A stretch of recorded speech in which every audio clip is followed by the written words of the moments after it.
Well, from fires to crashes, electronic vehicles are tragically making headlines all too often in our area.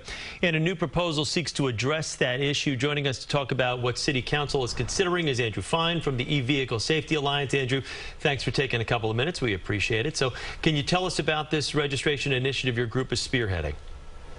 Pleasure, Chris. We're actually a multifaceted organization concentrating on e-vehicle safety of all types, and that also includes mopeds, scooters, what have you. The bill that's before the City Council right now is to require all e-bikes to be registered.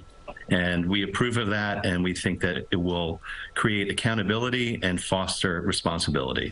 So exactly how? I guess that's my question to you, because we know obviously plenty of people operate nefariously in the city, and you see these. We talked about accidents as recently as yesterday, two moped crashes where there was a fatality involved, the e-bike situation that goes on with not only the lithium-ion batteries, but just pedestrians' inability to walk safely on the streets. So how does registering these vehicles help those people? Well, we feel that, for instance, there's so many hit and runs. Virtually every e-bike accident that we hear of, our members contact us, are situations where it's a hit and run, and there's absolutely no way to track whose bike it is.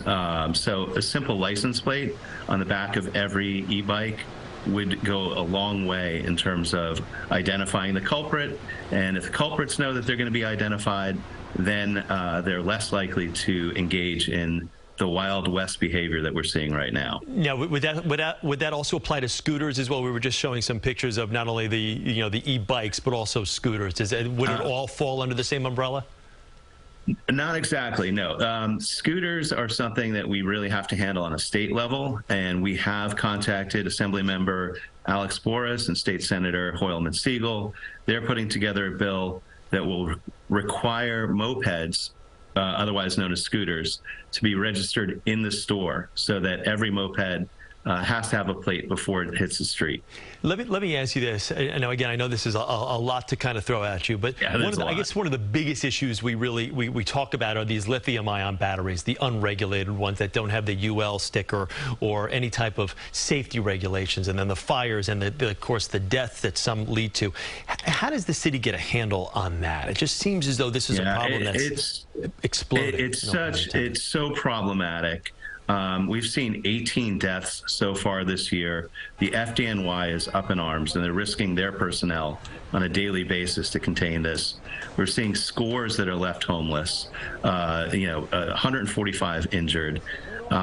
Ultimately, what we'd like to see is the state have all e-bikes registered, licensed, inspected, and insured. And that inspection is very, very important. We'd love to see a sticker on the bike that matches the batteries so that we know that the batteries are appropriate for the bike and UL listed. So when you bring these topics up to other people in government, the people that really need to sign off on this, is there pushback, or is there, yes, we agree wholeheartedly, this is something we need to do? On the state level, we're finding a very receptive audience among the lawmakers. In the city, we're having a lot of pushback from groups like Transportation Alternatives, Open Plans. These groups are largely and significantly funded by the apps. So, it's follow the money.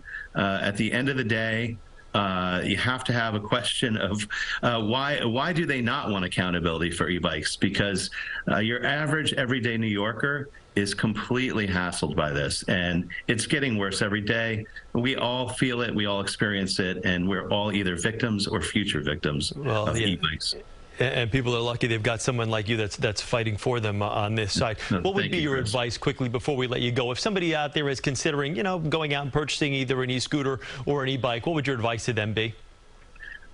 Be careful. Buy only original equipment manufacturer goods. Never substitute a battery.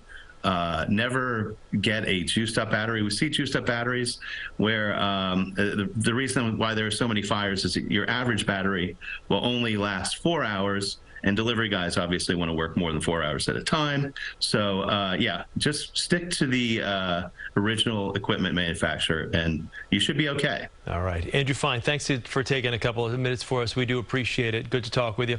And thank you, Chris. Good luck. A pleasure. The E-Vehicle Stay Safety safe. Alliance holding a rally today at City Hall that starts at noon. The information right there on our screen, but something definitely needs to be done. That's for sure.